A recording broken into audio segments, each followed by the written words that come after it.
가장 많이 하는 인사말이 어떤 게 있을까요? 여러분들은 누군가를 만나면 어떻게 인사하십니까? 예.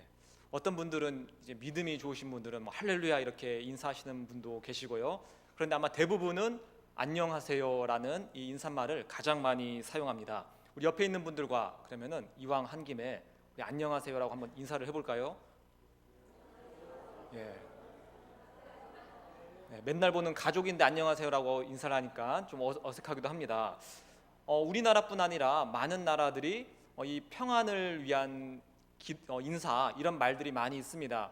미국 같은 경우에는 아침에는 굿모닝, 밤에는 굿나잇 하면서 좋은 아침 또는 뭐 평안한 밤 이런 인사를 합니다. 테러 단체가 가장 많은 이슬람은 뭐 어떻게 인사를 할까요, 여러분? 뒤통수 조심해라 뭐 이렇게 인사하지 않습니다. 그들은 샬롬, 샬람 알레쿰 뭐 이런 샬롬을 뜻하는 평안하십시오라는 인사말을 쓰면서 거의 모든 사람들은 평안하기를 원하고 남에게 평안하십시오라는 그러한 축복을 하기를 원합니다. 그럼 이렇게 모든 인간들은 평안하기를 원하는데 그럼 이러한 평안이 가장 많은 그런 나라나 그러한 단체나 그런 곳이 있을까요? 평안이 가장 활발하게 일어나는 곳 과연 어떤 곳이 있을까요? 가장 힘이 센 미국 이런 나라는 평안할까요? 아니면은 자연 경관이 아름답고 평화롭다고 알려진 스위스 같은 나라들 평화로울까요? 아니면 행복 지수가 가장 높은 나라라고 알려진 이 방글라데시 이런 곳이 평안할까요? 한번 우리 미국을 생각해 보도록 하겠습니다. 가장 강한 군사력을 가진 이 미국이란 나라는 안팎으로 이 폭력과 전쟁이 끊이질 않고 있습니다. 그 군사력을 꺾어보려는 여러 나라들 움직임 때문에 더 긴장하게 되고 더 많은 군사력을 갖기 위해서 애를 쓰는 게 사실 이 미국의 모습이라고 할 수 있습니다. 그 군사력에 당한 단체에서는 테러를 하느라 미국 시민들은 공포 속에서 살기도 합니다. 총기 사고도 가장 많은 나라이기도 합니다. 무기를 세계에서 가장 많이 팔아먹는 나라이기도 합니다. 내부적으로도 인종차별과 빈곤의 문제, 정치, 경제, 부패의 문제들이 많은 나라가 이 미국입니다. 힘이 가장 강하면 평안하고 또 평화로울 것 같은데 그렇지가 않다는 것입니다. 스위스라는 나라는 어떨까요? 스위스는 민주주의나 또는 공산주의 진영에 속하지 않은 중립국임을 아주 오래전부터 내세운 나라였습니다. 그래서 스위스 은행은 다양한 나라와 사람들이 사용하는 대표적인 세계 공용의 은행이기도 합니다. 또한 알프스 산맥은 다른 나라들의 침입을 막는 역할을 하여서 나라 전체를 요새화시켰습니다. 그래서 2차 세계대전에도 나치의 침략을 막아낸 그런 일들이 있습니다. 그런데 이런 스위스도 내부적으로는 부정부패가 끊이질 않는다고 합니다. 세계의 검은 돈이 다 이곳으로 모이다 보니 부정부패가 더 넘쳐난다는 것입니다. 그래서 이런 것들을 끊어내기 위해 아주 엄격한 법들이 계속해서 만들어지고 있습니다. 무력으로부터 평화를 지키기 위해 투자를 많이 합니다. 그러다 보니 세계에서 핵 전쟁을 대비하기 위한 벙커가 가장 많은 나라가 이 스위스라는 나라라고 합니다.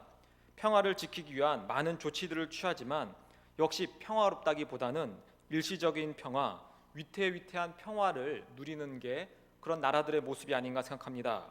얼마나 더 많은 투자를 하고 더 많은 안전시설을 지어야 그곳에 평안이 임하게 될까요?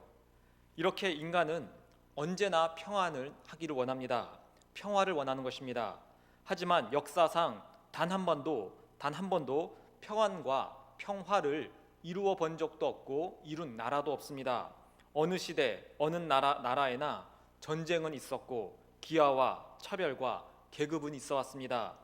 인간의 죄인된 본성은 결코 영원하고 완벽한 평화를 이루어내지 못했습니다. 그런데 오늘 우리가 본 말씀 속에서 예수님께서는 우리에게 평안을 주신다라는 말씀을 하고 있습니다. 평화를 주시겠다는 것입니다. 우리는 예수님을 믿는 자로서 당연히 이 평안을 받았습니다. 그러면 당연히 평안해야 하고 별일 없어야 하고 마음이 평온해야 할 것입니다. 지금 여러분들께서는 그렇게 평안하십니까? 경제적으로나 건강상으로나 가정에나 별 문제가 없이 잘 지내십니까? 교회 안에서도 하는 일이 다 만족스러우십니까? 솔직히 말해서 방금 우리가 아멘을 아무도 안 한 것처럼 솔직히 말해서 아닙니다. 문제가 참 많다는 것입니다. 돈은 여러분 언제나 없습니다. 항상 한두 군데 이상 아픈 곳도 있습니다. 태어난 지 2년도 채 안 된 제 둘째 아들도 하루에 몇 번이나 다치는지 모르겠습니다. 가서 별로 아프지도 않은 것 같은데 어디 아프냐고 물어보면 어딘가를 막 걷어서 여기 아프다고 그렇게 말을 하는 게 2살짜리 아기인데, 수십 년을 더 산 여러분들은 얼마나 몸 곳곳에 아픈 곳이 많이 있겠습니까? 교회 안에서도 해야 할 일들이 참 많습니다. 식사봉사, 주차, 차량봉사, 예배를 위한 준비하는 봉사, 해야 할 일들이 많아서 연말이 되면 내년에는 이 일들을 한 해 만에 하는 소리와 협박이 저를 아주 무섭게 만들기도 합니다. 교회 일이 정말 좋고 평안이 넘치면 누구나 다 하겠다고 하겠지만 막상 해보니 말도 많고 힘도 들고 해서 안 했으면 하는 생각이 누구에게나 다 있다는 것입니다. 우리만 이런 게 아닙니다. 예수님 본인도 지금 이렇게 우리에게 평안을 이야기하셨는데 얼마 후에 십자가에 달려 죽으셨습니다. 최측근에서 평안을 물려받은 제자들은 복음을 전하느라고 온갖 핍박을 받고 순교를 당합니다. 초대교회 이후로도 수많은 성도들이 신앙을 지키기 위해 아주 고생을 많이 했습니다. 그러면 도대체 예수님이 주시겠다고 한 그 평안은 어디에 있다는 겁니까? 오늘 본문의 말씀을 토대로 이 평안에 대해서 우리 함께 살펴보도록 하겠습니다. 첫 번째로 우리는 평안의 바른 의미를 먼저 알아야 합니다. 보통 평안이라고 하면 걱정거리가 없고 잘 먹고 잘 사는 평온한 상태라고 생각하기가 쉽습니다.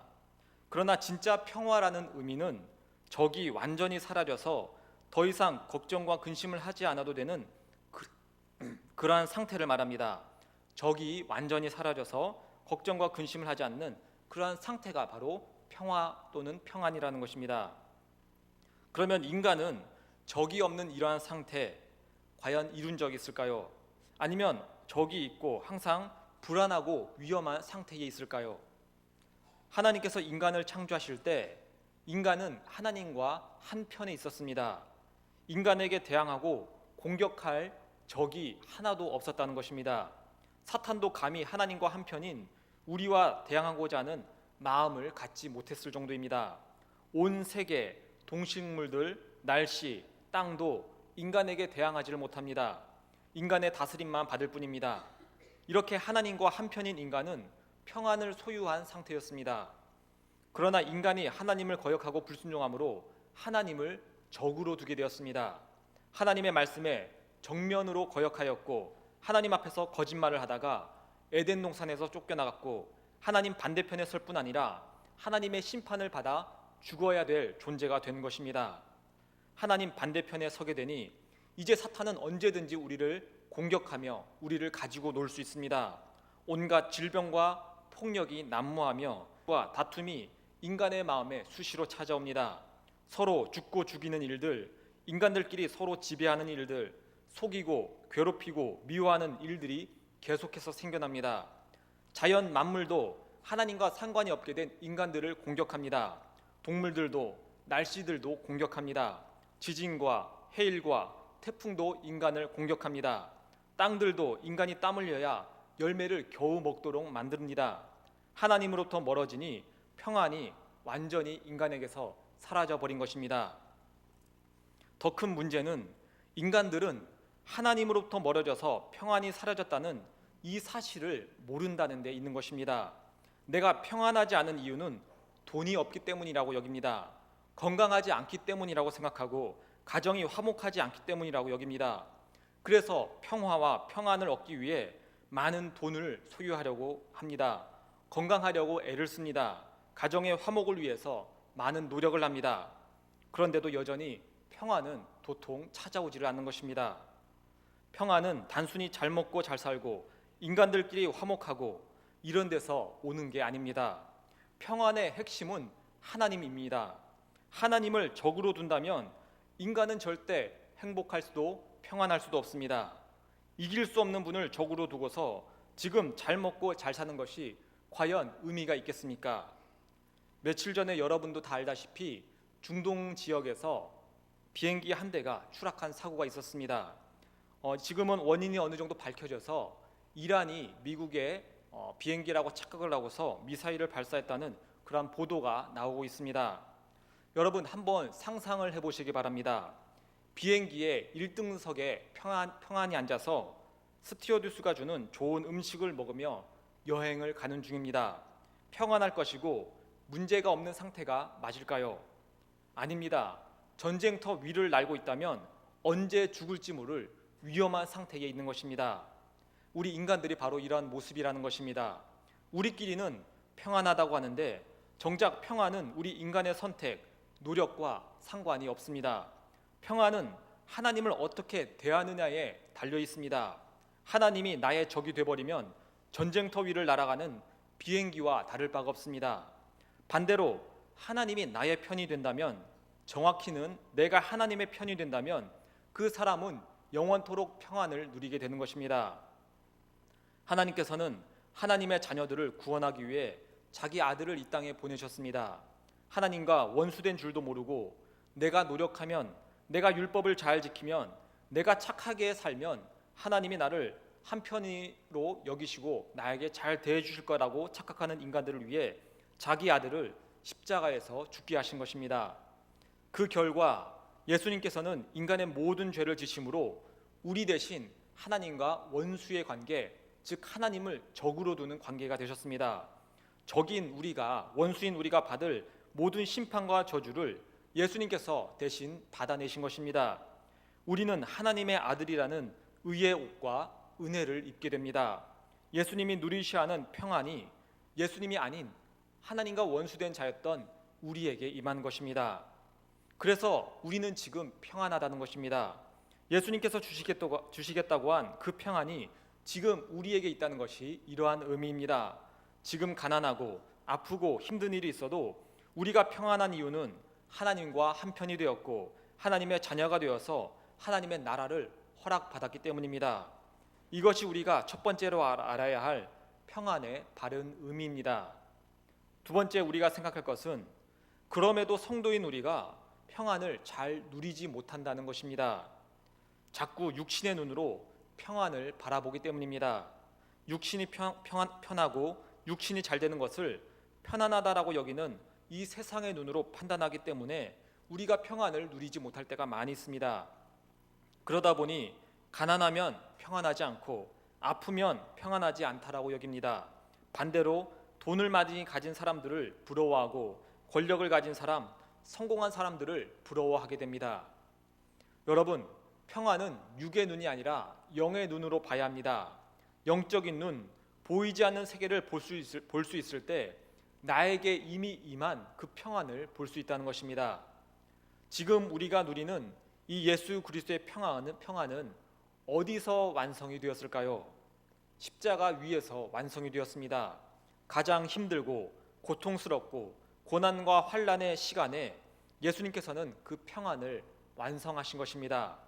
세상의 평안은 가장 풍요롭고 즐겁고 안전한 곳에서 이루어지는 줄 알지만 하늘의 평안은 십자가 속에서 환난과 고통 속에서 이루어진 것입니다. 그러나 그 평안만 사라지지 않고 영원하기 때문에 그 십자가에서 이루어진 평안만 진짜인 것입니다.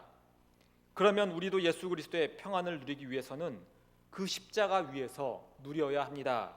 예수님을 믿으면 부자가 되고 가정의 일이 술술 잘 풀리고 직장도 잘 되어서 평안해지는 것이 아닙니다. 그런 세상적인 평안은 곧 꺼질 거품처럼 사라진다는 것을 여러분은 수도 없이 경험했을 것입니다. 성도가 누리는 평안은 예수님께서 지신 십자가처럼 핍박과 환난 속에서 이루어집니다. 평안을 전하는 자들에 대해서 마가복음 13장 13절은 이렇게 전합니다. 또 너희가 내 이름으로 말미암아 모든 사람에게 미움을 받을 것이나 끝까지 견디는 자는 구원을 받으리라. 우리는 그 평안의 복음을 전하는 자인데 모든 세상 사람으로부터 미움을 받게 될 것이라고 전하고 있습니다. 마태복음 10장 34절은 이렇게 전합니다. 내가 세상에 화평을 주러 온 줄로 생각하지 말라. 화평이 아니요 검을 주러 왔노라. 예수님께서는 평안을 세상에 주러 온다고 했는데 이 평안을 주는 곳에서는 검이라는 것, 즉 어떤 싸움과 같은 일들을 동반한다라고 전하고 있습니다. 아까 말한 것처럼 성도가 선포하는 그 평안, 예수님이 주신 평안은 십자가처럼 핍박과 환난이 동반된다는 것입니다. 여러분, 그러면 여러분들이 그 평안을 누리게 되는 그 십자가의 현장은 과연 어떠한 현장이 될까요? 선교와 전도하는 현장이 될 것입니다. 핍박도 있고 고생도 하는 그 현장에서 평안이 성도에게 임하게 됩니다. 헌신과 봉사의 현장도 역시 평안이 임하는 십자가의 현장입니다. 많은 수고를 해야 하고 때로는 수고했다는 좋은 소리보다는 왜 그것밖에 못하냐는 소리를 듣기도 하는 그곳입니다. 육신적으로도 고생을 합니다. 시간도 내야 하고 물질도 들여야 하는 그런 힘든 곳에서 예수님께서 선포하신 평안이 임하게 됩니다. 육신의 쾌락을 버리고 하나님을 찾는 현장도 그 평안이 임하는 십자가의 현장입니다. 힘들어도 무릎을 꿇고 기도하는 곳, 기도 시간을 만들기 위해 새벽부터 일어나는 열심, 예배를 준비하기 위해 남들보다 더 많은 수고를 하는 모습들도 역시 평안이 임하는 현장인 것입니다. 내 물질을 내려놓고 시간을 내려놓는 그곳도 바로 평안이 임하는 십자가의 현장입니다. 소득의 10분의 1을 드리는 곳, 쉬고 놀 수 있는 주일을 주님을 예배하는 데 사용하는 것, 남을 섬기기 위해 나의 물질을 사용하고 소중한 시간을 사용하는 일들, 그러한 곳에 주님이 선포한 평안이 임합니다. 죄와 싸우는 것도 평안이 임하는 십자가의 현장입니다. 세상의 즐거움을 포기하면서 참고 절제하는 곳, 분노하고 화를 내지 않기 위해 자존심을 내려놓는 모습, 악을 선으로 대하기 위해 용서하는 모습, 이 속에서 주님께서 선포한 평안이 임하는 것입니다. 이러한 곳이 예수님께서 우리에게 주신 평안이 임하는 십자가의 현장입니다. 세상 사람은 가기 싫어하고 하기 싫어하는 바로 그곳에서 성도에게 평안이 임하게 됩니다. 여러분, 여러분들이 하는 그 수고가 바로 평안이 선포되는 곳임을 잊지 마시기 바랍니다. 그 일을 하면서 육신은 피곤하지만 여러분의 영은 주님의 평안으로 인해 살아나는 것입니다. 물질은 소모되지만 천국의 창고는 가득 채워지고 있습니다. 내 자존심은 추락할지 모르지만 하나님의 위로가 여러분의 것이 됩니다. 죄와 싸우느라 이를 악물어야 하지만 하나님께서 의롭다고 하신 그 말씀이 여러분의 것이 되는 것입니다. 데살로니가전서 5장 3절은 이렇게 전합니다. 그들이 평안하다 안전하다 할 그때에 임신한 여자에게 해산의 고통이 이름과 같이 멸망이 갑자기 그들에게 이르리니 결코 피하지 못하리라. 세상은 물질을 찾고 건강과 행복을 찾다가 멸망을 피하지 못합니다. 반면 성도는 물질과 시간과 건강과 행복을 주님 나라를 위해 사용하고 소모하면서 하늘의 평안을 누리게 됩니다.